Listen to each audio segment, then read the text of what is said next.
As some of these states reopen, religious gatherings are emerging as hotspots now, with hundreds of infections linked to church services. Tom Yamas is outside a church here in Manhattan with more on this side of the story. Good morning, Tom.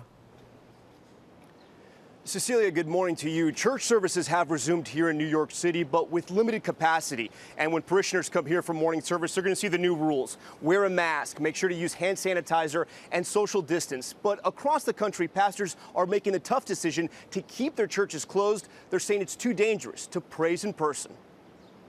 This morning, worship whiplash. Some churches that reopened now closing amid new COVID-19 spikes. The New York Times reporting more than 650 coronavirus cases have been linked to nearly 40 churches and religious events across the country, many over the last month. Pastor Derek Allen of Mobile, Alabama, stopping in-person services earlier this month. He says as the number of COVID cases in his church started rising, even though the state didn't mandate it. I do know that people really suffer with this particular disease.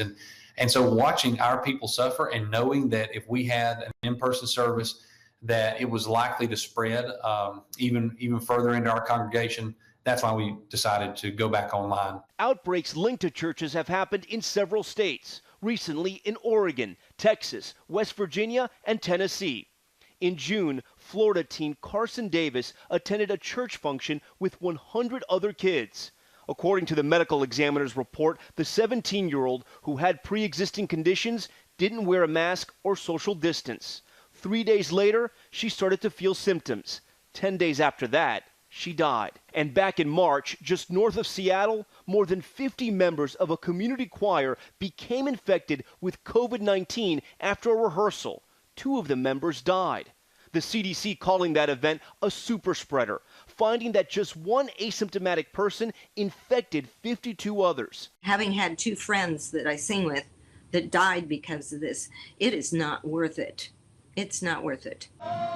Health experts worry that even with social distancing, in closed spaces, singing and sermons can spread the virus through the air. Churches are particularly concerning because you have a lot of people singing loudly in choirs. As a result, you have a lot of particles spreading, getting on other people, and hence increasing their chances of getting the coronavirus.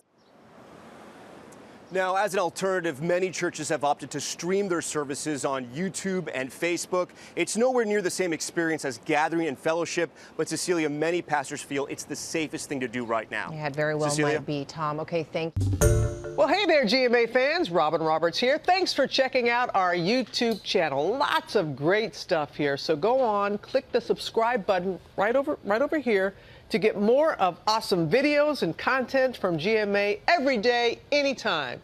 We thank you for watching, and we'll see you in the morning on GMA.